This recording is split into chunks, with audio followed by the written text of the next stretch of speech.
जो कुछ आज मैं तुम्हारे साथ करूँगा तो बेहतर है कि रुमाल मुंह में दबा लेना, वरना कमरे के बाहर सब तुम्हारी आवाज़ सुनेंगे। ये सुनकर शुभांगी की जान गले में आई थी। अनिकेत ने अपनी टाई उतारी तो वो और भी डर गई। आप इस टाई का क्या करने वाले हैं? क्या आप इस टाई से मेरा हाथ बांधेंगे? लेकिन अनिकेत ने कोई जवाब नहीं दिया। अपनी पैंट की बेल्ट उतारी तो शुभांगी ने अपनी आंखें डर से बंद कर लीं। प्लीज़ मारना नहीं, प्लीज़, बहुत दर्द होता है। शुभांगी की आंखों में आंसू आ गए थे। कार्तिक कहने लगा, क्या मतलब है तुम्हारा? तुम्हें लगता है कि मैं तुम्हें मारूंगा? शुभांगी कहने लगी, हाँ, आप भी मुझे इसलिए कमरे में लाए हैं ना, ताकि मुझे। ये कहकर वो चुप हुई थी। अपने एक हाथ से अपना दूसरा बाजू सहलाने लगी।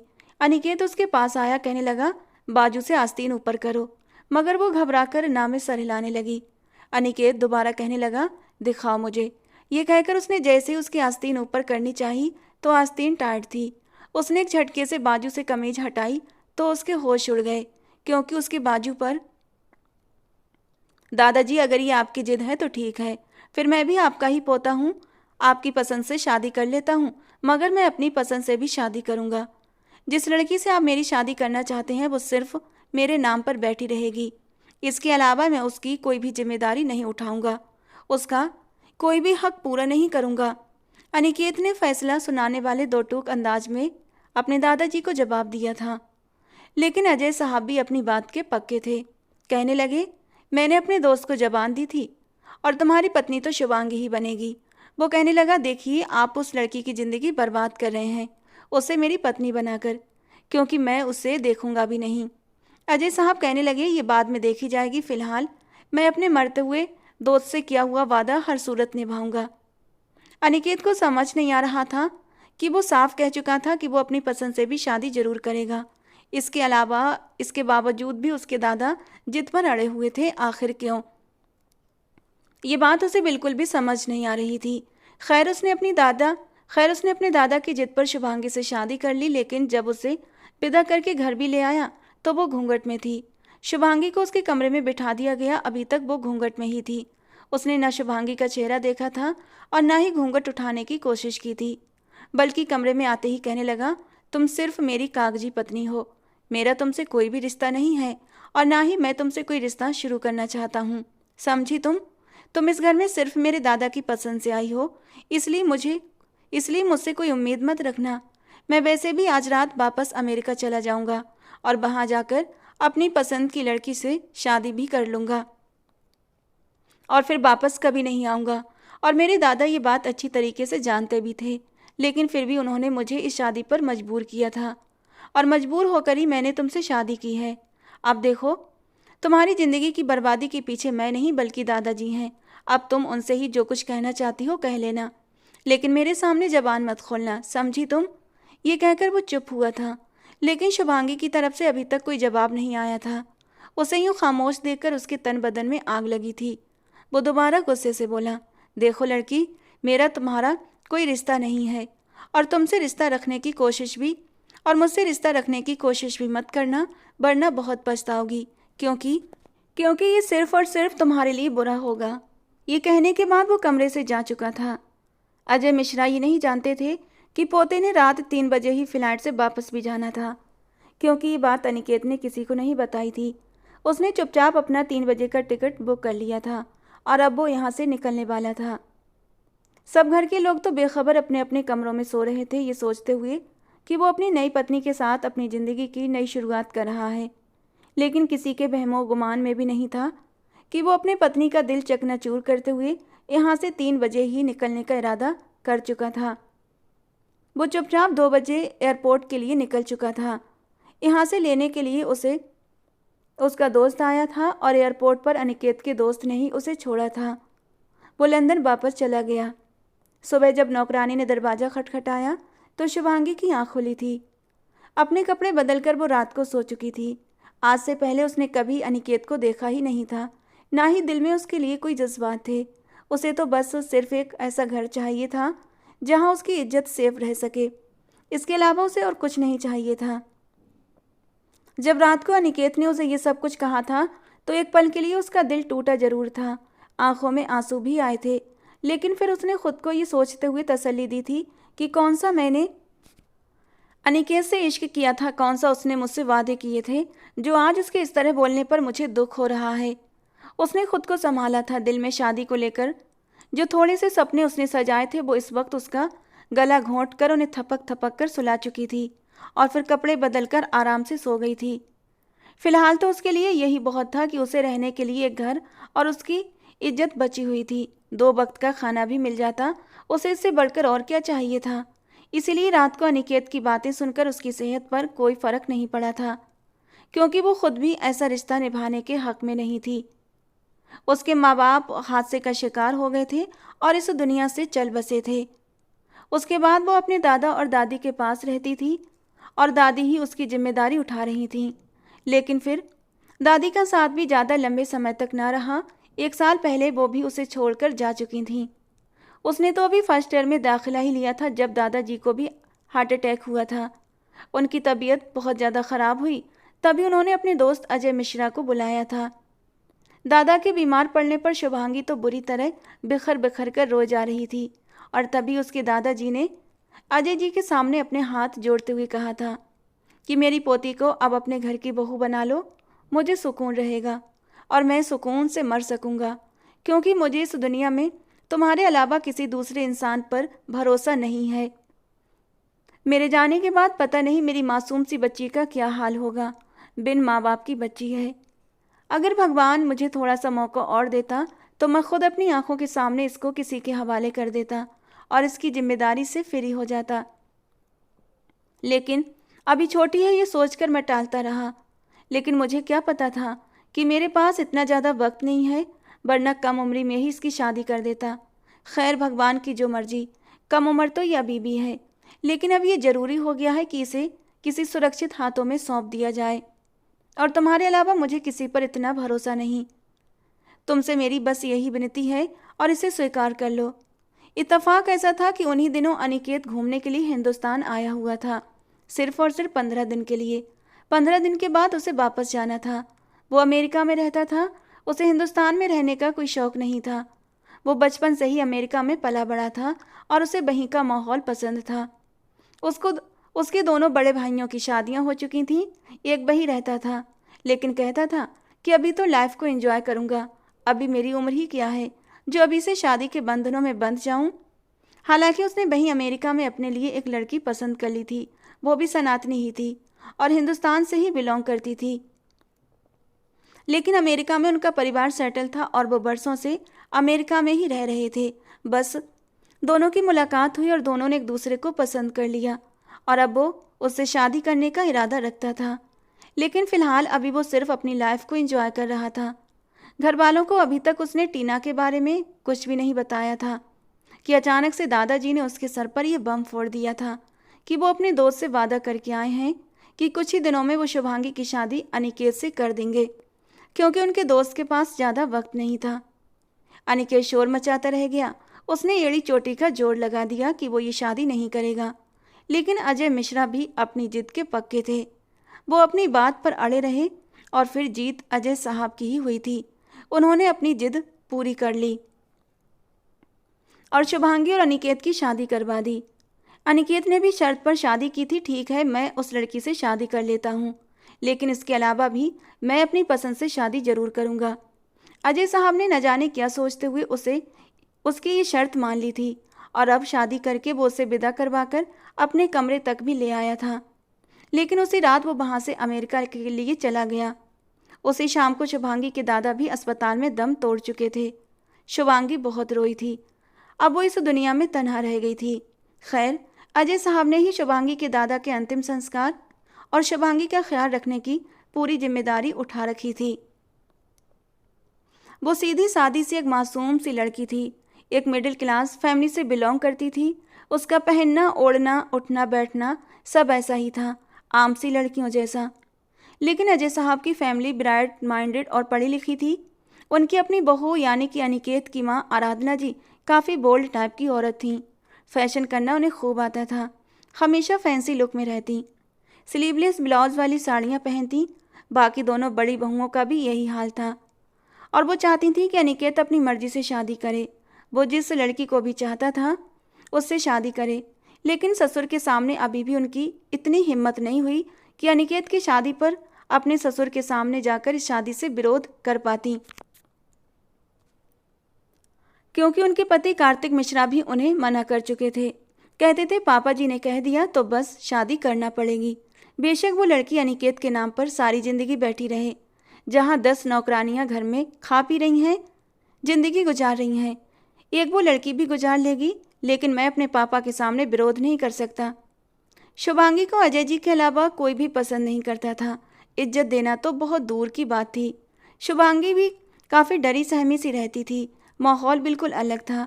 उसने अपने दादा के घर में बहुत से परिंदे पाले हुए थे, मुर्गी के बच्चे, चिड़ियाँ वगैरह। सारा वक्त उन्हीं के साथ गुजरता था उसका।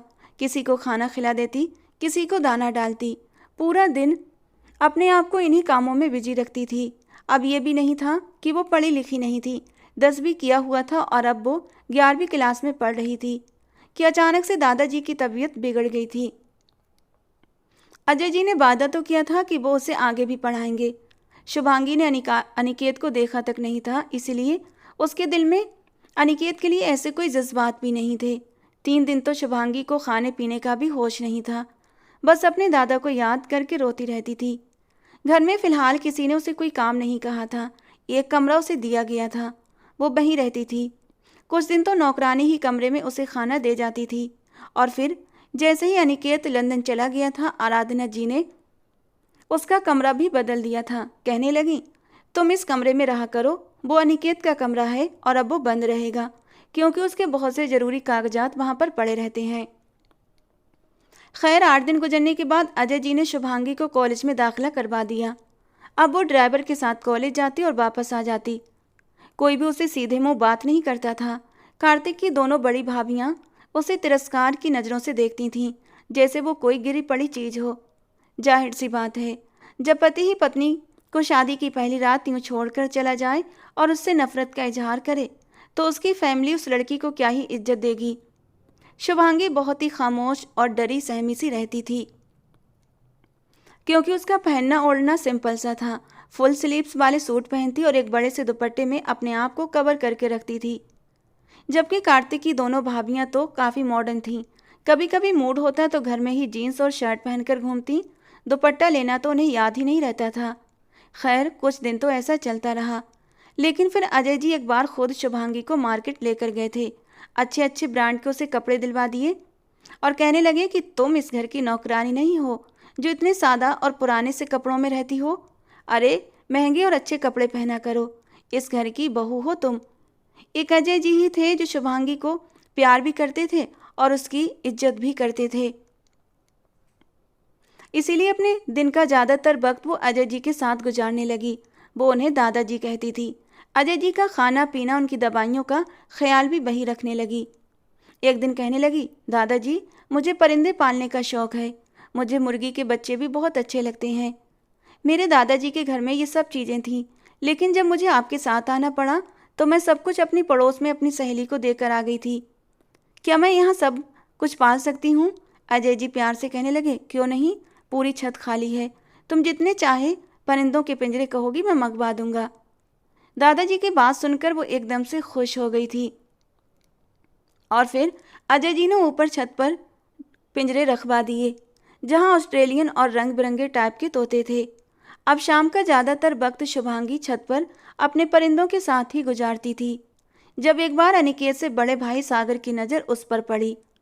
ये इत्तेफाक था कि वो फ़ोन के सिग्नल न होने की वजह से छत पर आया था और वहाँ फ़ोन पर किसी से बात कर रहा था। जब उसने खिलखिलाती हंसी की आवाज़ सुनी, पलट कर देखा तो एक खूबसूरत लड़की थी, जिसके कमर तक खुले बाल देखकर वो फ़ोन पर बात करना भूल गया था। आज तक उसने शुभांगी को देखा ही नहीं था, बस उसे ये पता था कि अनिकेत की शादी ज़बरदस्ती दादाजी ने एक बेहद गरीब लड़की से करवा दी है, जो सिर्फ एक कागजी रिश्ता है। वो लड़की इस घर में बेजरूरी सामान की तरह ही पड़ी रहेगी। और फिर शुभांगी की भी आदत थी, वो हमेशा अपने कमरे में ही बंद रहती या ज़्यादा से ज़्यादा दादाजी के कमरे में चली जाती। बेकार का ना तो वो कभी किचन में जाती, ना बाहर हॉल में जाती और ना ही कभी लॉन में जाती थी। जब से उसने परिंदे लिए थे तब से बस छत पर आ जाती थी। सुबह कॉलेज जाना और कॉलेज से आते ही अपने कमरे में बंद हो जाना, यही उसका रूटीन था। और इसीलिए सागर ने उसे आज से पहले कभी नहीं देखा था। अब इस वक्त तो वो परिंदों से बातें कर रही थी, उन्हें दाना डालकर दे रही थी और उनसे ऐसे ऐसे बातें कर रही थी जैसे वो उसकी बात समझ रहे हों। परिंदों से बातें करते हुए न जाने उसे क्या याद आया था कि वो खुद ब खुद जोर से खिलखिलाकर हंस पड़ी थी। कुछ देर तक वो उस लड़की को बड़ी मदहोशी की हालत में देखता रहा। वो लड़की हिंदुस्तानी हुस्न से मालामाल थी, सादगी में भी कमाल का हुस्न रखती थी। सागर ने फ़ोन जेब में रखा और धीरे धीरे चलता हुआ बिल्कुल शुभांगी के पीछे खड़ा हो गया। कहने लगा, ए लड़की, क्या कर रही हो यहाँ? अपने पीछे से एक भारी मर्दाना आवाज़ सुनकर शुभांगी बुरी तरह से उछली थी। जैसे ही पलटकर देखा तो बुरी तरह से घबरा गई। जल्दी से दुपट्टा सही किया और खुद में हिम्मत जमा करते हुए बोली, वो सागर भाई, मैं तो यहाँ। लेकिन आगे कुछ नहीं बोल पाई। उसको पता था कि सागर और गगन अनिकेत के बड़े भाई हैं। वो कहने लगा, यहाँ क्या कर रही हो और कौन हो तुम, और मैं तुम्हारा भाई कहाँ से हो गया? वो अभी भी ठीक से ये नहीं जान पाया था कि ये लड़की वही है जो अनिकेत की पत्नी है, या फिर कोई और है, या कोई नौकरानी है। वो जल्दी से कहने लगी, वो आप रिश्ते में मेरे जेठ जी लगते हैं, तो मैं आपको भाई ही कहूँगी ना। ये सुनकर सागर हंसने लगा। कहने लगा, कौन से जेठ जी? जब मेरा भाई तुम्हें अपनी पत्नी ही नहीं मानता तो मैं तुम्हारा जेठ कहाँ से हो गया? ये कहकर उसने जल्दी से शुभांगी का हाथ पकड़ लिया। उसकी इस हरकत पर शुभांगी तो दंग रह गई। उसके मजबूत हाथ में शुभांगी का नाजुक सा हाथ दबकर रह गया था।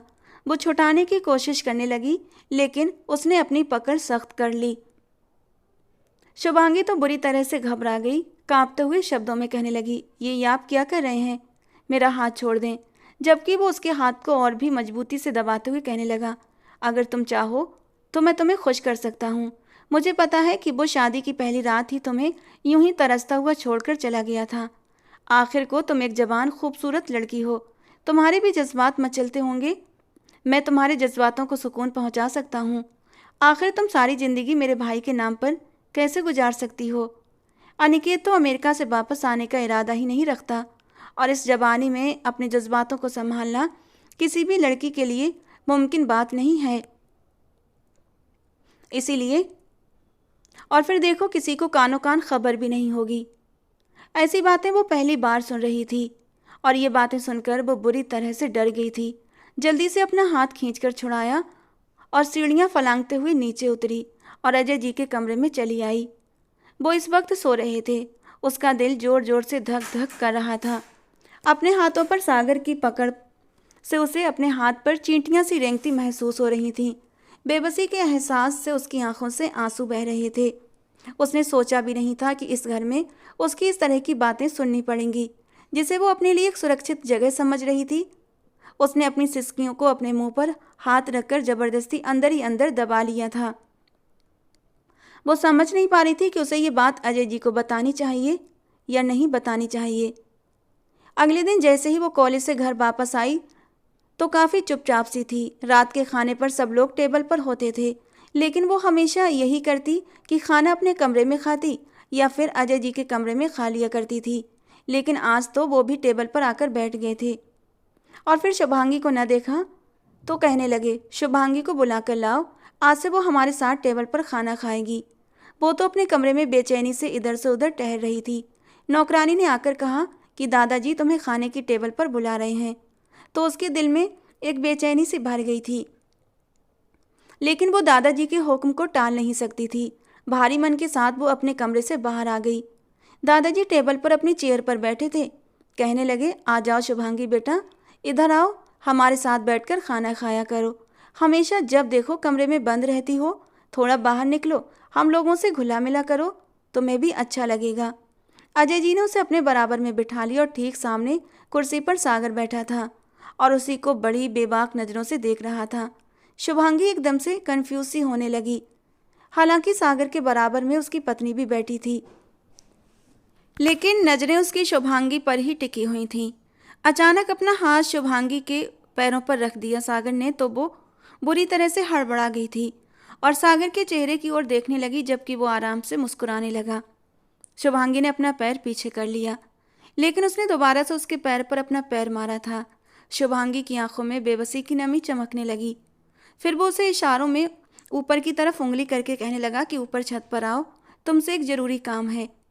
लेकिन वो नजरें झुकाए चुपचाप खाना खाती रही। अजय जी ने उससे पूछा कि बेटा, कॉलेज में तुम्हारा दिल तो लग गया ना? वो कहने लगी, जी दादाजी। आराधना जी माथे पर बल डाले उसे देख रही थीं। उनको ये लड़की एक आंख नहीं बहाती थी जो जबरदस्ती उनके गले पड़ी थी।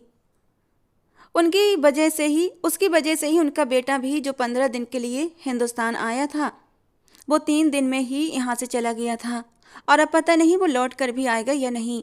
और इस सब के पीछे उन्हें यही लड़की लग रही थी। एक तो उन्हें गरीबों से वैसे ही काफ़ी चिढ़ महसूस होती थी और ऊपर से ये लड़की उनके घर की बहू बन गई थी, तो वो उससे और भी नफरत करती थीं। इस वक्त भी उसे ऐसे ही घूर रही थी जैसे कच्चा ही चबा जाएंगी। वो सिर्फ अजय जी की वजह से चुप थीं, वरना उसे घर में दाखिल भी ना होने देती, सर्वेंट क्वार्टर में रखती।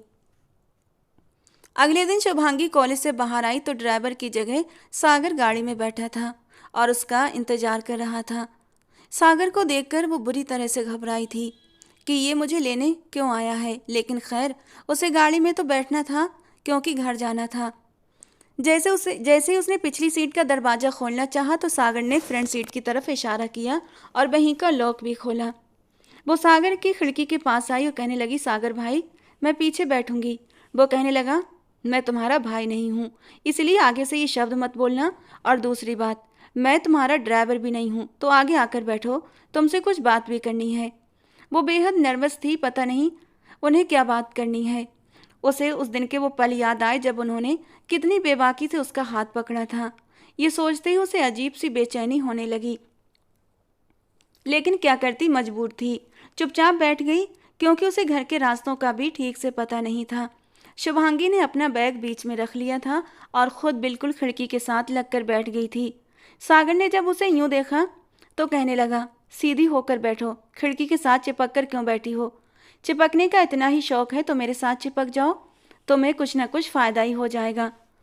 वो कहने लगी, ये आप कैसी बातें कर रहे हैं? प्लीज़ गाड़ी ज़रा तेज़ चलाइए, मुझे घर जाना है। वो कहने लगा, तुम्हें भी जल्दी क्या है? देखो, मैं तुमसे उस रात भी छत पर कुछ कहने वाला था और तुम नज़रअंदाज कर गई थीं। कल भी तुम्हें इशारा किया था कि ऊपर छत पर आओ। मैं काफ़ी देर तक तुम्हारा इंतज़ार करता रहा, लेकिन तुम नहीं आई। देखो, अगर तुम मेरी बात नहीं मानोगी तो फिर बहुत नुकसान में रहोगी। चलो ठीक है, जो हुआ सो हुआ, लेकिन अब मेरी बात ध्यान से सुनो। आज रात अपने कमरे के दरवाजे को लॉक मत करना, खुला रहने देना। मैं आऊँगा, अपना काम करूँगा और चुपचाप तुम्हारे कमरे से चला भी जाऊँगा। किसी को कानों कान खबर भी नहीं होगी। अपनी बात कहने के साथ साथ वो गाड़ी भी चला रहा था और उसके साथ ऐसी बेबाक बातें भी कर रहा था। और शुभांगी का बस नहीं चल रहा था कि गाड़ी से नीचे उतरकर कहीं भाग जाए। दिल डर के मारे धड़क रहा था। जैसे ही वो घर पहुंची, सीधा अपने कमरे में भागती हुई गई थी। कमरे का लॉक लगाकर रोने लगी। क्या करे, समझ नहीं आ रहा था। ये इंसान तो उसे बर्बाद करने पर तुला हुआ था। यही सब वो सोचने लगी। वो अजय जी से भी सब कुछ कह दे या ना कह दे, ये भी उसे समझ नहीं आ रहा था। रात को वो सो रही थी जब उसे लगा कोई उसके दरवाजे पर दस्तक दे रहा है। ये सुनकर तो उसकी जान जैसे निकली थी, लेकिन फिर वो चुपचाप से अपना कंबल लपेटकर आंखें बंद कर चुकी थी। लेकिन कुछ देर के बाद लगा जैसे कमरे की खिड़की खुली। उसकी तो जैसे जान ही निकली थी। दरवाज़ा तो उसने लॉक कर लिया था, लेकिन खिड़की की तरफ उसका ध्यान नहीं गया था। और वैसे भी खिड़कियां बंगले के पीछे की तरफ खुलती थीं, जहां घर के नौकरों के सर्वेंट क्वार्टर बने हुए थे। आज तक कभी किसी की इतनी हिम्मत नहीं हुई थी कि उस खिड़की को खोलता। अगले ही पल कोई उसके कमरे में आया था और शुभांगी की जान निकल गई। दिल तेजी से धड़कने लगा। जब उसे सागर की आवाज़ आई, कहने लगा, कहा था ना तुमसे दरवाज़ा लॉक मत करना। तुम क्या समझती हो, तुम दरवाज़ा बंद करोगी तो क्या मैं तुम तक पहुंच नहीं पाऊंगा? वो एकदम से उठकर बैठ गई, अपना दुपट्टा खुद के आसपास लपेटते हुए कहने लगी, भगवान के लिए आप यहाँ से चले जाएं। मैं इस तरह की लड़की नहीं हूँ। लेकिन सागर ने उसकी बात को अनसुना करते हुए अपनी जेब से सिगरेट निकाला और सुलगाने लगा। कहने लगा, लेकिन मैं तो इसी टाइप का आदमी हूँ। तुम्हें पता है, इस बंगले की कई नौकरानियों को मैं ऐसे ही खुश करता हूँ, साथ में उन्हें पैसे भी देता हूँ। उसने अपनी एक आंख बिंक करते हुए कहा। वो कहने लगी, मैं आपकी बहनों जैसी हूँ, प्लीज़ ऐसा मत करो। आपके छोटे भाई की इज्जत हूँ, भगवान के लिए आप यहाँ से चले जाएं। सागर की बातें सुनकर वो डर गई थी। कहने लगा, चलो शाबाश, मुझे खुश करो, मैं तुम्हें खुश करूँगा। मैं जानता हूँ तुम भी इन पलों के लिए तरसी हुई हो, लेकिन बस कहने से डरती हो, तो डरो मत, सारा डर अपने दिमाग से निकाल दो। इसके अलावा मैं तुम्हें पैसे भी दूंगा जितने तुम कहोगी। शुभांगी कहने लगी, अगर आप यहाँ से नहीं गए तो मैं शोर मचा दूंगी। ये कहते ही उसने चिल्लाना शुरू भी कर दिया, बचाओ बचाओ। ये सुनकर सागर बुरी तरह से घबराकर उसकी तरफ बढ़ा था, लेकिन वो जल्दी से दरवाजे की तरफ भागी, साथ ही साथ तेज आवाजें भी निकाल रही थी। बचाओ, कोई बचाओ। सागर बुरी तरह से हड़बड़ा चुका था और फिर एकदम से खिड़की से बाहर निकलकर भाग गया। शुभांगी ने जल्दी से आगे बढ़कर सबसे पहले खिड़की बंद की थी और फिर दरवाज़ा खोल दिया। सामने ही आराधना जी खड़ी थी। कहने लगी, क्या हुआ है, शोर क्यों मचा रखा है? शुभांगी अब उन्हें क्या कहती। कहने लगी, मुझे लगा कि मेरे कमरे में कोई है, इसीलिए मैं डर गई थी। ठीक उसी समय लॉन से अंदर सागर दाखिल हुआ। कहने लगा, क्या हुआ, किस बात का शोर है? आराधना जी कहने लगी, पता नहीं, इसे लग रहा है जैसे कोई चोर इसके कमरे में आ गया है। वो कहने लगा, मैं देखता हूँ। फिर वो कमरे में आ गया और हर चीज़ को तहस नहस करके देखने लगा।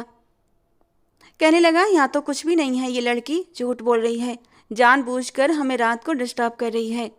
आराधना जी भी गुस्से से कहने लगी, खैर छोड़ो इसे, तुम बताओ तुम इस वक्त कहाँ थे? कहने लगा, मेरा एक दोस्त आया था, उससे मिलने गया था, बस अभी ही आया हूँ कि शोर की आवाज़ सुनाई देने लगी। वो झूठ बोल गया था। शुभांगी ने दरवाज़ा बंद करके लॉक कर लिया, लेकिन बाहर आराधना जी से सागर कहने लगा, इस लड़की को क्यों आपने पाल रखा है? अरे इसे नौकरों के साथ क्वार्टर में सुलाया करें। आराधना जी कहने लगी, मेरा बस चले तो मैं ऐसा ही करती, पर तुम जानते हो ना अपने दादा को, उन्होंने इस लड़की को हमारे सर पर हमारी बहू बनाने का ख्वाब देखा है। पता नहीं ये बुढ़ा कब मरेगा, ये मरे तो मैं इस लड़की को इसकी असल औकात दिखा दूं। अंदर बैठी शुभांगी उन दोनों की बातें सुन रही थी और बुरी तरह रो रही थी।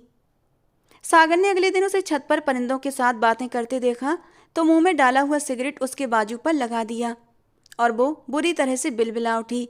उसकी शर्ट से सुराख हुआ और नरम नाजुक सी स्किन में जलता हुआ सिगरेट अंदर तक धंसता चला गया और शुभांगी बुरी तरह से तड़प कर रह गई। कहने लगी, ये क्या कर रहे हैं आप इंसान हैं या जानवर? अब वो रो रही थी क्योंकि खून भी बहने लगा था, जलन बहुत हो रही थी। वो कहने लगा, ये तो एक डेमो है, अगर तुमने दोबारा चीखने चिल्लाने की कोशिश की तो याद रखना तुम्हारा पूरा वजूद ऐसे ही निशानों से दागदार कर दूंगा और मुझे कोई पूछने वाला भी नहीं। और हाँ, अगर तुमने दादाजी को कुछ भी कहने की कोशिश की, उन्हें कुछ भी बताने की कोशिश की, तो वो दिन तुम्हारा इस घर में आखिरी दिन होगा। तुम कहाँ जाओगी, किसी को कानो कान भी खबर नहीं होगी। यहाँ तुम्हें बचाने वाला कोई नहीं है और तुम्हारा अपना पति तुम्हें छोड़ गया तो हमसे क्या उम्मीद रखती हो? मैं तो तुम पर एहसान कर रहा हूँ, तुम्हारे जज्बात भी ठंडे रहेंगे और तुम इस घर में बसी भी रहोगी, वरना मैं जाकर ड्राइवर माली में से किसी भी नौकर के साथ तुम्हें बदनाम कर दूंगा और दादाजी तुम्हें इज्जत से यहाँ लाए थे ना, वो धक्के देकर निकाल देंगे। ये सुनकर शुभांगी बेहद घबरा गई थी और बुरी तरह डर गई और फिर जल्दी से नीचे चली गई। अपने कमरे में जाकर रोने लगी कि वो किस बड़ी मुसीबत में फंस गई है। अब उसे एहसास हुआ था कि पति पास ना हो और इज्जत ना दे तो औरत को ना तो सुरक्षा मिलती है और ना ही इज्जत मिलती है, बल्कि अपनी इज्जत का डर लगा रहता है। बार बार सागर की जिद बढ़ने लगी थी कि उसकी ख्वाहिश को पूरा करे। जब भी वो मना करती तो वो बहाने बहाने से कभी किचन में चला आता और जलता सिगरेट उसकी कमर पर, कभी उसके गले पर तो कभी उसके बाजू पर लगा देता और वो तड़प कर रह जाती, लेकिन उसे कुछ कह नहीं सकती थी। वो इतनी होशियारी से सब कुछ करता था कि किसी की नज़र में नहीं आता था। वो चाहता था कि शुभांगी अपनी जबान बंद रखे और उसकी बात भी मान ले। एक दिन अजय जी की तबीयत बिगड़ी, उनके सीने में बहुत ही शिद्दत से तेज दर्द उठा था। वैसे भी वो दिल के मरीज थे, अस्पताल जाते जाते ही दम तोड़ चुके थे और उस दिन असल में शुभांगी फूट फूट कर रोई थी, क्योंकि जानती थी अब उसकी ज़िंदगी में कौन सी मुश्किलें आने वाली हैं। लेकिन फिर दादाजी के देहांत पर अनिकेत को आना पड़ा। जिस लड़की से वो मोहब्बत करता था वो लड़की उसे बुरी तरीके से ठुकरा चुकी थी, क्योंकि उस लड़की को कोई और अमीर आदमी मिल गया था। अनिकेत बहुत टूटे हुए दिल के साथ वापस आया था। दादाजी के अंतिम संस्कार के वक्त पहली बार उसने शुभांगी को दादाजी का कफन पकड़े फूट फूट कर रोते देखा था। उसे समझ नहीं आ रहा था कि ये लड़की कौन है जो इस तरह फूट फूट कर रो रही है। लड़की बेहद मासूम और खूबसूरत थी, यही कोई 18-19 साल की थी। उसे लगा शायद कोई नौकरानी है, क्योंकि दादाजी का रवैया अपने नौकरों से भी बहुत ज़्यादा अच्छा था। सब उन्हें दादाजी ही कहते थे और वो भी दादाजी दादाजी कहकर रो जा रही थी। दूसरी तरफ शुभांगी ने आज तक अनिकेत को देखा ही नहीं था, कभी उसकी तस्वीर देखने का भी इत्तेफाक नहीं हुआ था। न शुभांगी को पता था कि दादाजी की मौत पर अनिकेत भी वापस आ चुका है। खैर, दादाजी का अंतिम संस्कार कर दिया गया था। शुभांगी अपने कमरे में बैठी रो रही थी। जब मेहमानों के जाने के बाद आराधना जी उसके कमरे में आईं, कहने लगी, जिस इंसान के बलबूते पर तुम इस घर के अंदर रह रही थी ना, तो वो तो अब चला गया है, इसलिए अब हमें तुम्हें तुम्हारी औकात में रखना पड़ेगा। चलो खड़ी हो जाओ और जाओ यहाँ से। वो रोते हुए कहने लगी, मैं कहाँ जाऊँगी। शुभांगी को लगा कि शायद आराधना जी उसे घर से ही धक्के देकर निकाल देंगी, लेकिन वो कहने लगी, जाओ, जाकर सर्वेंट क्वार्टर में रहो और आज के बाद वहीं क्वार्टर में ही रहना। घर के छोटे मोटे काम भी तुम करोगी। वो अपनी अलमारी से अपने कपड़े और अपनी किताबें, अपना बैग उठाकर बाहर आ गई। नौकरानी ने उसे उसका क्वार्टर भी दिखा दिया था, जहाँ उसने अपने कपड़े अलमारी में रख दिए। छोटा सा कमरा था, एक चारपाई बिछी हुई थी, एक छोटा सा टेबल और कुर्सी भी थी। टेबल पर उसने अपना बैग रखा। सोचने लगी, पता नहीं अब उसकी ज़िंदगी में और कौन कौन सी मुश्किलें देखनी पड़ेंगी, पता नहीं वो आगे पढ़ भी पाएगी या नहीं। खैर, वो दिन भी गुजर चुका था। घर के छोटे मोटे काम भी वो करने लगी थी। अनिकेत की नज़र एक दिन उस पर पड़ी तो उसे लगा वाकई ये लड़की कोई नौकरानी ही है, लेकिन लड़की थी बहुत खूबसूरत, ये बात उसे मानना पड़ी। अभी तक उसे कहीं भी अपनी पत्नी नज़र नहीं आ रही थी, जिसको उसके दादाजी ने ज़बरदस्ती उसके साथ बांध दिया था। और एक बार उसने आराधना जी से पूछा, कहने लगा, मॉम, क्या वो लड़की वापस चली गई? आराधना जी कहने लगी, कौन सी लड़की? अनिकेत कहने लगा, वही जिसे दादाजी ने मेरी शादी करवाई थी, उनके किसी दोस्त की पोती थी। आराधना जी ने हैरत से उसे देखा, कहने लगी, क्यों, तुमने कभी उसे देखा नहीं? कहने लगा, नहीं, घूंघट में थी, मैं तो दरवाजे से ही उसे कुछ बातें सुनाकर निकल गया था, मैंने उसे नहीं देखा। ये सुनकर आराधना जी ने एक सुकून का सांस लिया। कहने लगी, हाँ, वो लड़की तो तुम्हारे जाने के कुछ ही दिन बाद चली गई थी, किसी लड़के के साथ उसका चक्कर चल रहा था। अनिकेत ने भी दोबारा नहीं पूछा। एक बार सुबह जॉगिंग के लिए अपना ट्रैक सूट पहनकर बाहर निकला तो देखा वही लड़की यूनिफॉर्म में चौकीदार से बातें कर रही थी। कहने लगी, चौकीदार बाबा, मुझे बताए ना, यहाँ मेन रोड से मेरे कॉलेज कौन सी बस जाएगी? चौकीदार कहने लगा, बेटा, मुझे क्या पता तुम्हारा कॉलेज कहाँ है। तभी अनिकेत चलता हुआ उनके पास आया। कहने लगा, आप खुद क्यों नहीं छोड़ देते इसे कॉलेज? अभी तो यहाँ किसी पहरेदारी की भी ज़रूरत नहीं है, जाएं इसे छोड़ कर आएँ। चौकीदार कहने लगा, जी मैं छोड़ आता हूँ। अनिकेत को लगा वो शायद चौकीदार की ही बेटी है। चौकीदार उसे मेन रोड पर ले गया। फिर किसी से पूछा कि गर्ल्स कॉलेज कौन सी बस जाएगी। शुभांगी को उसकी बस में बिठाकर वापसी का किराया भी चौकीदार ने ही दिया था, क्योंकि वो जानता था कि वो इस घर की बहू है और ये भी जानता था कि घर वालों का रवैया उसके साथ कैसा है। कॉलेज तो शुभांगी चली गई थी, लेकिन वापसी में समझ नहीं आ रहा था कि किस बस में बैठ कर आई थी, और इसलिए अब बस स्टॉप पर खड़ी बहुत बुरी तरह से घबराई हुई थी। और उसी पल बारिश शुरू हो गई। वो भीग चुकी थी और रो भी रही थी कि अब क्या करे, कहाँ जाए। इत्तेफाक था कि अनिकेत अपनी गाड़ी से वहीं से गुजर रहा था। शुभांगी को देखकर गाड़ी उसके पास खड़ी कर दी। अनिकेत को देखकर शुभांगी घबरा गई थी। उसे नहीं पता था कि वो कौन है, बस ये पता था कि कोई मेहमान उनके घर पर आया है। अनिकेत ने खिड़की का शीशा नीचे किया। कहने लगा, गाड़ी में बैठो, मैं भी जा रहा हूँ। कहने लगी, नहीं नहीं, मुझे किसी के साथ नहीं जाना, बस मुझे बस में बिठा दें। कि घर तक कौन सी बस जाती है, मुझे बस का नाम नहीं पता। कहने लगा, गाड़ी में बैठ जाओ, मैं छोड़ देता हूँ, और वैसे भी मैं भी घर ही जा रहा हूँ। खैर, वो पिछली सीट पर बैठ गई, बेहद घबराई हुई सी थी। अनिकेत उसे लिए जब घर पहुंचा तो लॉन में ही उसकी माँ खड़ी थी। जैसे उन्होंने गाड़ी से उतरते हुए शुभांगी को देखा, तो उस पर चिल्लाने लगीं, कहाँ दफ़ा हो गई थी और तुम किससे पूछकर कॉलेज गई थी। ये सुनकर अनिकेत को कुछ हैरत हुई, क्योंकि उसका बाप चौकीदार तो उसके कॉलेज जाने पर चुप था, लेकिन उसकी माँ क्यों चिल्ला रही थी। कहने लगी, अनिकेत तुम इसे अपने साथ क्यों लेकर आए हो। वो कहने लगा, मॉम इत्तेफाक से मैं वहाँ से गुजर रहा था, इसे बस स्टॉप पर देख लिया, आना तो इसने भी घर था। क्या हुआ मॉम। कहने लगी, कुछ नहीं, तुम अंदर जाओ। अनिकेत अंदर की तरफ जाने लगा, तभी उसकी माँ ने बड़ी जोर से शुभांगी का कान पकड़कर मरोड़ दिया कि वो तड़प कर रह गई थी। अनिकेत अंदर चला गया था। उसे घर के मामलों में बोलने का कोई शौक नहीं था। अब वो देखता था कि उसकी माँ उस लड़की पर हर वक्त की चीख पुकार करती रहती हैं। पता नहीं उस लड़की को काम करने नहीं आता था या क्या था। खैर वो अपने पापा के ऑफिस में आने जाने लगा था। पता नहीं क्यों उसे शुभांगी इतनी भी कसूरवार नहीं लगती थी, लेकिन घर की नौकरानी थी, इसीलिए वो कुछ नहीं बोलता था। एक बार वकील साहब ने उनके सर पर आकर बम फोड़ दिया। उस दिन संडे था और सब लोग घर पर ही थे। दोपहर का समय था जब अचानक ही वकील साहब घर चले आए थे। वकील को देखकर घर के सब लोगों के चेहरे पर एक मुस्कान आई थी। जानते थे अब दादाजी की छोड़ी हुई जायदाद उनके हाथों में आने वाली है। जबकि वकील साहब कहने लगे, अजय मिश्रा साहब ने अपनी वसीयत लिखवाई थी और कहा था कि बाद में सबको सुना दूं। मैं ये वसीयत आपके घर में बैठकर सब लोगों के सामने ही सुनाऊंगा, इसीलिए मैं आपके घर आया हूँ। अब सब लोग बैठे थे सिवाय शुभांगी के। अनिकेत को तो यहाँ तक नहीं मालूम था कि जिससे उसने शादी की है उसका नाम शुभांगी है। वकील साहब कहने लगे, क्या सब मौजूद हैं। तो आराधना जी कहने लगी, हाँ जी सब मौजूद हैं। वकील साहब आपने जो कहना है वो कहें।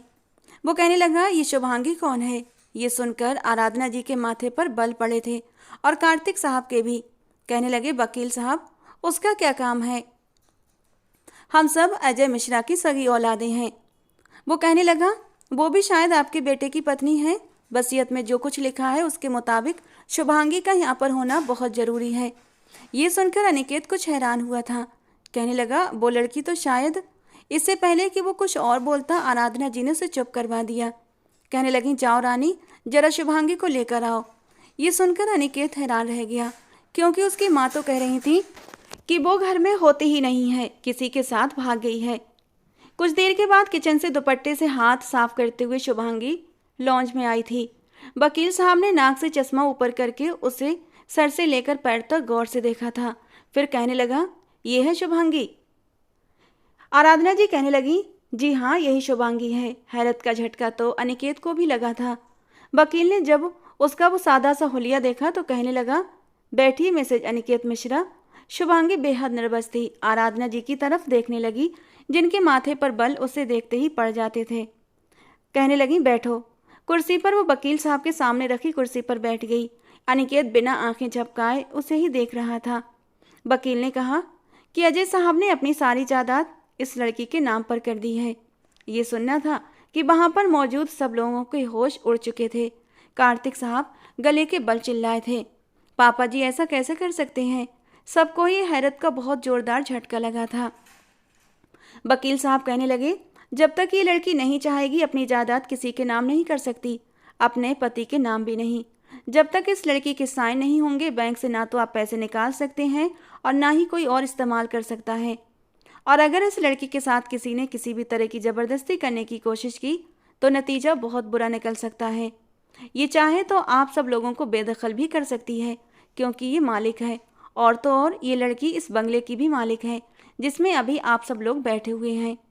ये सुनकर सबके होश उड़ गए। फिर वकील साहब कहने लगे, शुभांगी जी बताइए, आप इस घर में खुश तो हैं ना, आपको यहाँ पर कोई तकलीफ तो नहीं। शुभांगी ने कोई जवाब नहीं दिया। फिर कहने लगे, ये अनिकेत कौन है। अनिकेत भी सामने आ गया। अब तक की सूरत हाल से वो हैरान और बुरी तरह बेचैन था। वकील साहब कहने लगे, आपके दादाजी की वसीयत के अनुसार आपकी पत्नी आपके साथ आपके कमरे में रहेगी और आप उसकी किसी भी तरह की नाइंसाफ़ी नहीं करेंगे। अगर ये लड़की आपके बच्चे की माँ बन गई तो प्रॉब्लम सॉल्व है, और अगर नहीं बनी तो जब तक कि आपके बच्चे की माँ नहीं बन जाती आप सब लोग फूटी कौड़ी भी इस्तेमाल नहीं कर सकते बिना इसकी मर्जी के। फिर वकील साहब कहने लगे, आप इस लड़की के पति हैं, इसलिए इसको इस घर में इज्जत दिलाना आपकी जिम्मेदारी है। देखिए, इस लड़की के होलिये से मुझे नहीं लग रहा कि इसके साथ इस घर में अच्छा सलूक हो रहा है। आराधना जी कहने लगी, नहीं नहीं, ऐसी कोई बात नहीं है। असल में इसे किचन के काम करने में बहुत दिलचस्पी है, और किचन का काम तो आपको पता है, नए कपड़ों में तो पहनकर नहीं किया जाता। और अनिकेत को किसी और के हाथ के खाना पसंद नहीं, वो अपनी पत्नी के हाथ का ही खाना खाता है। अनिकेत को पहली बार पता चला कि वो उसकी पत्नी है, वरना वो तो उसे घर की नौकरानी ही समझ रहा था। वकील साहब कहने लगे, मैं अचानक ही यूं ही आ जाया करूंगा और देखूंगा कि वाकई ये लड़की इस घर में खुश है भी या नहीं। मैं बिना खबर के आऊँगा, और जब मुझे अच्छी तरह से ये तसल्ली हो जाएगी कि ये लड़की इस घर में खुश है, सब कुछ ठीक ठाक है और ये लड़की अपने पति के साथ खुश है, तभी इस लड़की के साइन देने के बाद आपको पैसे मिल सकते हैं। फिलहाल तो वसीयत के अनुसार 2 महीने तक किसी को कोई पैसा नहीं मिलेगा। ये सुनकर सबके मुंह हैरत से खुले के खुले रह गए थे, क्योंकि जो कुछ भी था वो अजय जी के अकाउंट में था। बेटों के अकाउंट में भी थोड़ी बहुत रकम थी जो उनकी अय्याशियों की नज़र हो जाती थी। पोतों के अकाउंट में उनकी बीवियों की शॉपिंग से कुछ भी नहीं बचता था, और कार्तिक साहब के अकाउंट में भी सिर्फ 4-5 लाख रुपये थे। इतने तो वो 10 दिन में उड़ा देते। वकील साहब जा चुके थे। आराधना जी कहने लगी, मुझे तो पहले ही पता था कि आपका बाप कोई ना कोई मुसीबत हमारे गले में डाल कर जाएगा। हमने तो सोचा था ये मर गया है तो इस लड़की को इसकी औकात में रखेंगे, लेकिन आपका बाप तो जो कुछ करके गया है अच्छा नहीं करके गया। कार्तिक साहब भी सर पकड़े बैठे थे, कहने लगे, 2 महीने कैसे गुजारा होगा? अरे इस लड़की के साथ अच्छा रवैया रखो, अगर इसके मुंह से भी एक शब्द निकल गया तो हम लोग बर्बाद हो जाएंगे, हमारा दिवालिया निकल जाएगा। आराधना जी गुस्से से बल खाकर अपने कमरे में जा चुकी थीं। सागर और उसकी पत्नी गगन और उसकी पत्नी भी अपने अपने कमरों में चले गए थे। पूरा लॉन्ज खाली हो चुका था, बस शुभांगी कुर्सी पर बैठी थी और अनिकेत उसे ही देखे जा रहा था। दादाजी ने भी उसे किस कदर बड़ी मुसीबत में फंसा कर रख दिया था। वो तो फिलहाल उसे पत्नी ही स्वीकार करने के लिए तैयार नहीं था, फिर ये बच्चा। अनिकेत भी अपने कमरे में चला गया, लेकिन नींद उसे भी नहीं आ रही थी, क्योंकि उसकी माँ ने तो उससे झूठ बोला था, और फिर दादा ने भी सारा कुछ उस लड़की के नाम क्यों लगा दिया था, और यही शर्त क्यों रखी थी कि वो अनिकेत के बच्चे की माँ बने। अकाउंट तो उसका भी खाली था, क्योंकि सबके अकाउंट में पैसे उसके दादाजी ही भिजवाते थे।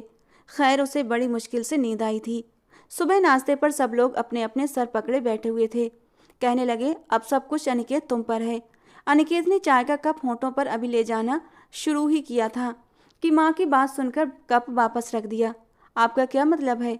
मुझ पर क्या? हाँ, वो कहने लगी कि इस लड़की को अपने पास रखो, अपने कमरे में रखो, कोशिश करो कि जल्द से जल्द वो तुम्हारे बच्चे की माँ बन जाए, और उसके बाद इस लड़की से एक एक चीज़ तुम अपने हाथ में ले लेना। फिर चाहो तो उस लड़की को धक्के मारकर निकाल देना, हमें कोई ऐतराज नहीं होगा। अनिकेत कहने लगा, मॉम, मैं ये मुसीबत नहीं पाल सकता। अभी तो बच्चा पैदा करना आपके लिए शायद एक मामूली बात होगी, लेकिन मेरे लिए नहीं। जब वो लड़की मेरे बच्चे की माँ बन जाएगी तो मैं उसे कैसे छोड़ सकता हूँ? आराधना जी कहने लगी, लानत भेजना उस पर भी और उसके बच्चे पर भी। फिलहाल उसे अपने कमरे में रखो, कमरे में रखोगे तो बाकी सब कुछ भी खुद ब खुद हो जाएगा। अनिकेत ने वही नाश्ता छोड़ा और खड़ा हो गया। कम से कम मुझसे ये सब कुछ नहीं होगा। कार्तिक जी गुस्से से कहने लगे, तुम्हारा दिमाग तो ख़राब नहीं हो गया है? देखो, 1 महीने के बाद वो वकील अचानक कभी भी आ सकता है। बेहतर है कि उसे अच्छे कपड़े दिलाओ और अपने कमरे में रखो। हो सकता है वो किसी भी वक्त आ जाए। लड़की तुम्हारे कमरे से बाहर निकलनी चाहिए। और अनिकेत उठकर लॉन से बाहर निकल चुका था। ऑफिस में भी उसका दिमाग घूमता रहा, लेकिन फिर सोचने लगा कि इस काम के अलावा उसके पास कोई दूसरा चारा भी तो नहीं है। रात को जब खाना खाने के बाद वो अपने कमरे में आया तो पहले से ही शुभांगी उसके कमरे में बैठी हुई थी, डरी सहमी अपनी उंगलियां मरोड़ रही थी। अनिकेत ने कमरे का दरवाज़ा बंद किया। वो जल्दी से बेड से उठकर खड़ी हो गई। कहने लगी, वो मैं यहाँ नहीं आना चाहती थी, लेकिन वो आपकी माँ ने मैं वापस चली जाती हूँ, मैं अपने क्वार्टर में जाकर सो जाऊँगी। वो बेहद घबराई हुई थी। अनिकेत ने कुछ नहीं कहा, उसके पास आकर खड़ा हो गया। उसे सर से पैर तक देखा। कपड़ों से पसीने के साथ साथ किचन के मसाले की बू आ रही थी। और वैसे भी वो बहुत सफाई पसंद था, इसीलिए अपना बढ़ाया हुआ कदम पीछे हटाकर कहने लगा, अपना हुलिया देखा है तुमने? जाओ जाकर नहा लो और कुछ साफ कपड़े हैं तो वो पहन लो। क्या मुसीबत है यार, अब बच्चा पैदा करना भी जरूरी है। वो मुंह में बड़बड़ाया था, लेकिन ये बात सुनकर शुभांगी के होश जरूर उड़े थे। कहने लगी, नहीं, मैं ऐसा कुछ नहीं चाहती, प्लीज़ मुझे हाथ भी मत लगाइएगा। कहने लगा, मेरा मीटर वैसे भी शॉर्ट हो चुका है, ज़्यादा बड़बड़ करोगी तो मैं तुम्हारे साथ जो करूँगा तुम याद करोगी। फिर अलमारी के पास आया, अलमारी खोली, सिर्फ उसी के कपड़े थे। अपना एक ट्राउज़र और शर्ट उसको दे दिया। कहने लगा, जाओ अच्छे से नहाना और ये पहन कर आओ। शुभांगी के हाथ बुरी तरह कांप रहे थे जब उसने अनिकेत के हाथ से उसका ट्राउज़र और शर्ट पकड़ी। फिर वो वॉशरूम में चली गई। नहाते हुए भी बुरी तरह रो रही थी। अभी तक उसके वजूद पर सिगरेट के जख्म के निशान बाकी थे। पता नहीं अब ये इंसान मेरे साथ क्या जुल्म करेगा। वो बेहद घबराई हुई थी, डरी हुई थी। नहाने के बाद अनिकेत के ही ट्राउज़र और शर्ट में वो बाहर आई। उसके लंबे घने गीले बाल देखकर अनिकेत उसके करीब ड्रेसिंग टेबल से स्प्रे की बोतल पकड़ी और शुभांगी पर स्प्रे करने लगा। वो कई कदम पीछे हटी थी, लेकिन वो आधी बोतल से ज़्यादा उसे नहला चुका था।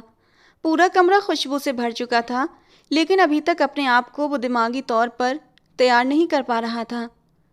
कैसे उसके करीब जाए। कुछ देर अनिकेत ने आंखें बंद करके अपने आप को इस रिश्ते के लिए तैयार किया था, और फिर मजबूरन ही सही, लेकिन उसे ये रिश्ता निभाना तो था ही, वो भी तब तक जब तक कि शुभांगी प्रेग्नेंट ना हो जाती। खैर, अभी तक वो अपने ऑफिस के कपड़ों में ही था। जैसे ही उसके करीब आकर अपने होंठ उसके होंठों के करीब किए, शुभांगी एक कदम पीछे हटी थी और नाव में सर हिलाने लगी। अनिकेत को गुस्सा आया था। एक तो पहले ही अपने आप को उस लड़की के करीब जबरदस्ती करने की कोशिश कर रहा था, और उस पर उस लड़की का पीछे हटना और उसका साथ न देना उसे और गुस्सा दिला चुका था। अनिकेत कहने लगा, देखो, अगर तुम यूँ दूर दूर होने की कोशिश करोगी, मेरे लिए मुश्किलें पैदा करोगी, तो फिर जो कुछ मैं आज तुम्हारे साथ करूँगा तो बेहतर है कि तुम रुमाल मुंह में दबा लेना, वरना कमरे के बाहर सब तुम्हारी आवाज़ें सुनेंगे। ये सुनकर तो शुभांगी की जान गले में अटक गई।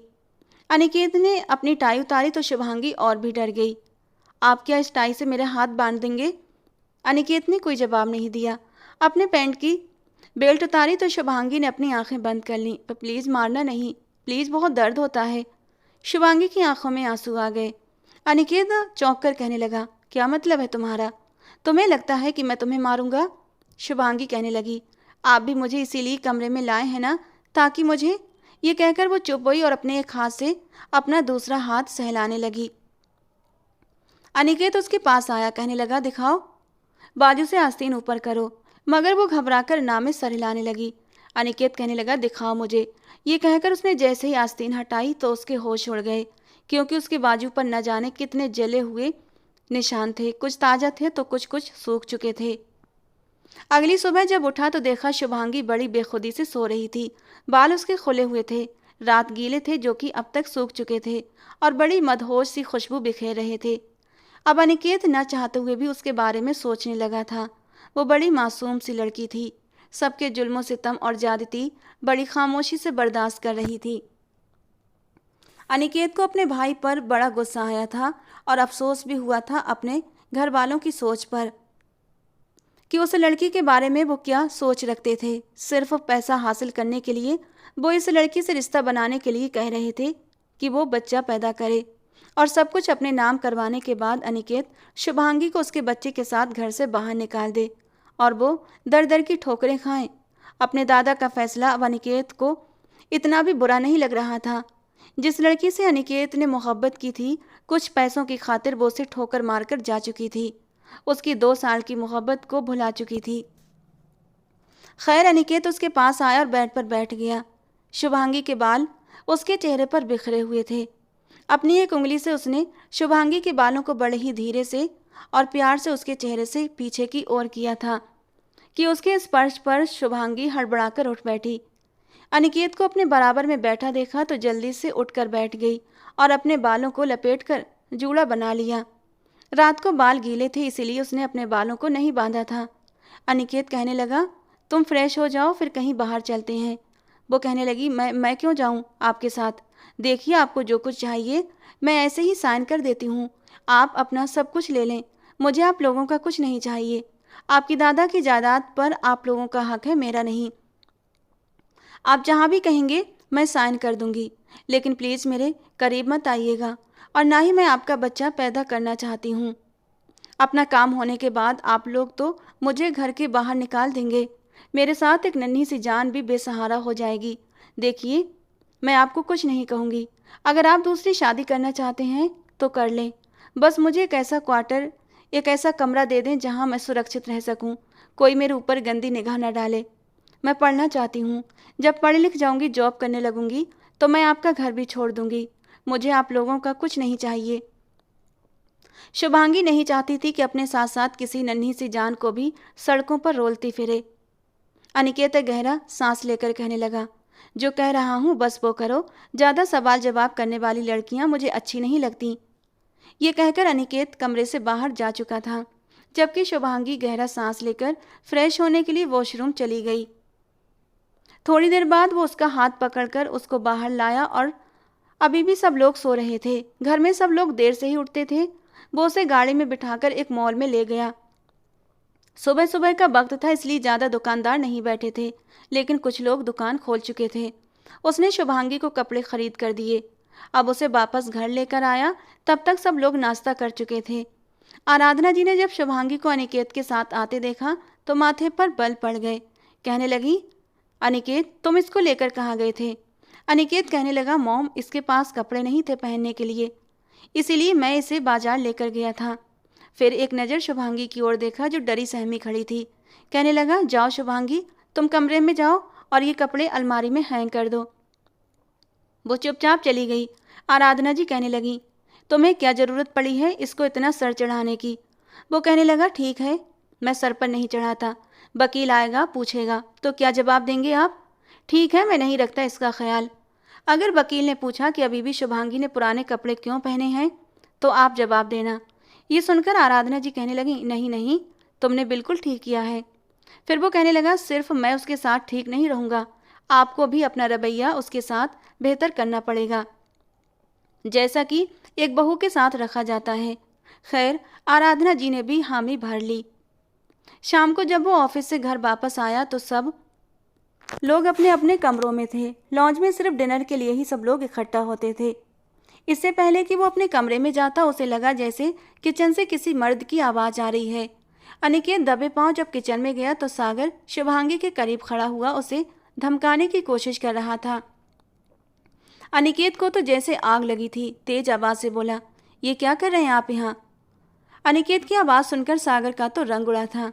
अनिकेत तेज कदमों से चलता हुआ उसके पास पहुंचा। माथे पर बल डाले शुभांगी का हाथ पकड़कर उसे अपने साथ खड़ा कर लिया। फिर सागर से कहने लगा, आपका क्या काम है यहाँ पर?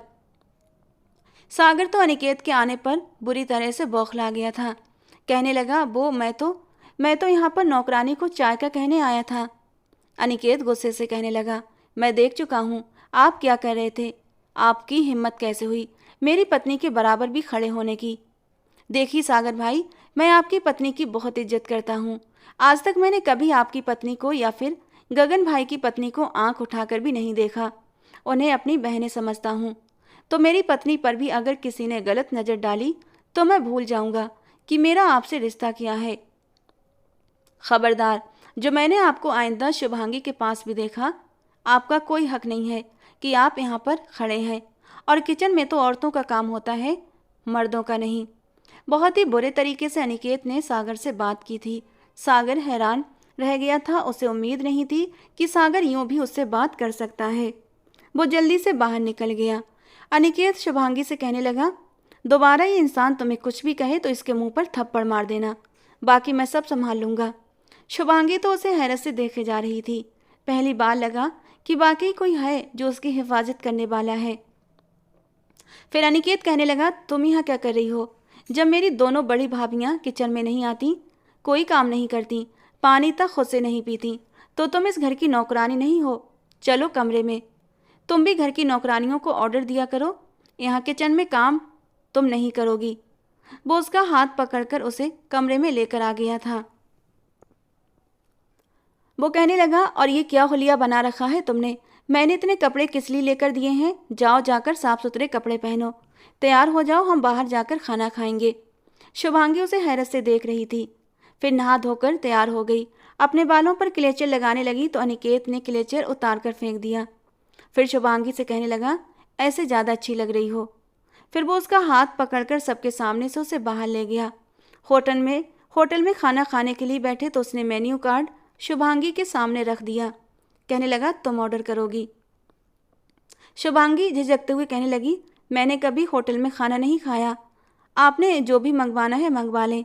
अनिकेत कहने लगा, नहीं, आज सब कुछ तुम खुद करोगी। शुभांगी ने ऑर्डर दिया, लेकिन बहुत झिझकते हुए। वापसी पर जब वो घर आया तो सब लोग अपने अपने कमरों में जा चुके थे। अपने कमरे में आते ही अनिकेत ने दरवाज़ा बंद कर लिया और शुभांगी का बाजू पकड़कर उसे अपने करीब खींच लिया। फिर उसे अपनी बाहों के हिसार में ले लिया। वो बुरी तरह से घबराई हुई थी।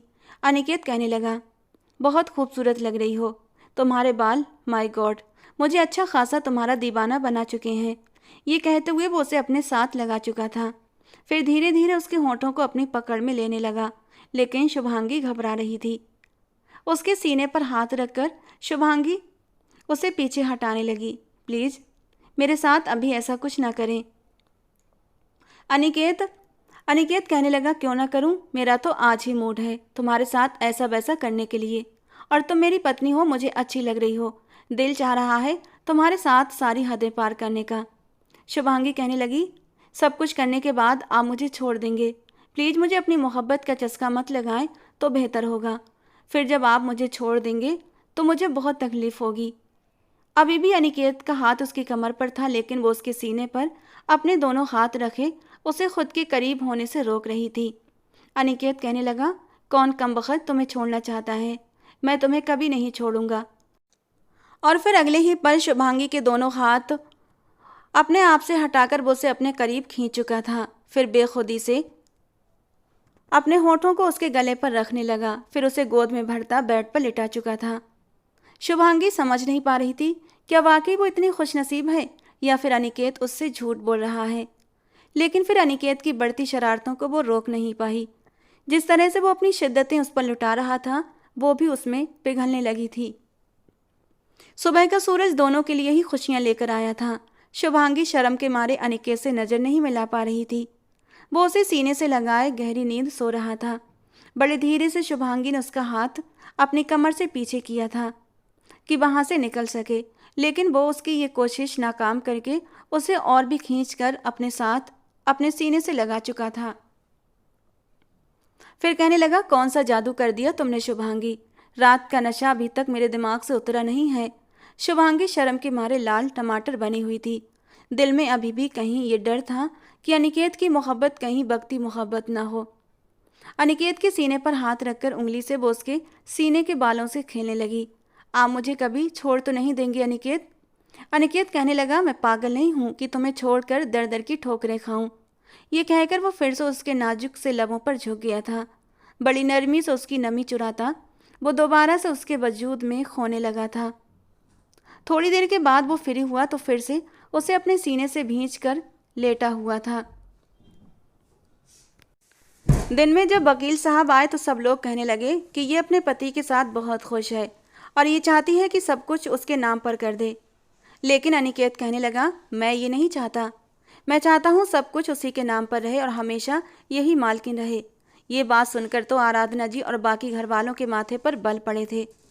वो कहने लगा, दादाजी ने अगर सब कुछ उसके नाम किया था तो कुछ सोच समझ कर ही किया होगा। वकील साहब मुस्कुराए थे और शुभांगी के चेहरे की चमक भी उन्हें बता रही थी कि वो अपने पति के साथ खुश है। वो चले गए तो आराधना जी कहने लगी, ये क्या कहा तुमने? वो कहने लगा कि मैं जो कुछ भी कह रहा हूँ बिल्कुल ठीक कह रहा हूँ। ये लड़की मेरी पत्नी है और मैं इसे कभी नहीं छोड़ूंगा। मुझे इससे मोहब्बत हो गई है। मुझे पैसा नहीं चाहिए। आराधना जी कहने लगी, लेकिन हमें चाहिए। वो कहने लगा, तो ठीक है, जब मेरा बच्चा होगा तो मैं कानूनी तौर पर जो कुछ आपका था आपके हवाले कर दूंगा। वैसे भी अमेरिका में मेरी अच्छी जॉब लग चुकी है। मैं अपनी पत्नी को लेकर अमेरिका चला जाऊंगा। ये सुनकर शुभांगी रिलैक्स हो चुकी थी। कुछ महीने के बाद ही वो उम्मीद से भी हो गई अब अनिकेत के साथ साथ सब घर वालों ने भी उसका ख्याल रखा। बेशक उनका मकसद पैसा था। और फिर जैसे ही अनिकेत के घर बेटा पैदा हुआ, शुभांगी ने सब कुछ अपनी सास और ससुर के नाम कर दिया। और फिर अनिकेत उसे लेकर अमेरिका चला गया। उसकी वहाँ पर एक बहुत अच्छी जॉब लग चुकी थी। अब वो दोनों एक दूसरे के साथ बहुत खुश थे। 2 साल गुजर चुके थे उनकी शादी को, लेकिन अब भी अनिकेत की मोहब्बत में कमी नहीं आई थी। सबसे पहले आते ही अपने बेटे को गोद में उठाता, उससे प्यार करता और फिर किचन में उसके लिए खाना बनाती, अपनी पत्नी की गालों को प्यार से छूता। जबकि शुभांगी हंसते हुए कहती, क्या आप भी आते ही शुरू हो जाते हैं? पहले मुझे नहा तो लेने दिया करें, फिर कहेंगे कि पसीने की बू आती है। वो कहने लगा, नहीं, अब तो ये पसीने की बू भी अमृत की बू लगती है, आदत हो गई है। फिर तुम मेरे लिए ही तो ये पसीना बहा रही हो। अच्छा अच्छा खाना बनाती हो मेरे लिए। दोनों ही एक दूसरे की मोहब्बत में अपनी ज़िंदगी के सफ़र में आगे की ओर बढ़ते जा रहे थे। तो दोस्तों, आज की हमारी ये कहानी आपको कैसी लगी कमेंट बॉक्स में ज़रूर बताना। पसंद आई हो तो प्लीज़ लाइक करना। रोज़ ऐसी और कहानियाँ सुनने के लिए हमारे चैनल को सब्सक्राइब करना। मिलते हैं दोस्तों अगली किसी नई और रोमांटिक सी कहानी के साथ।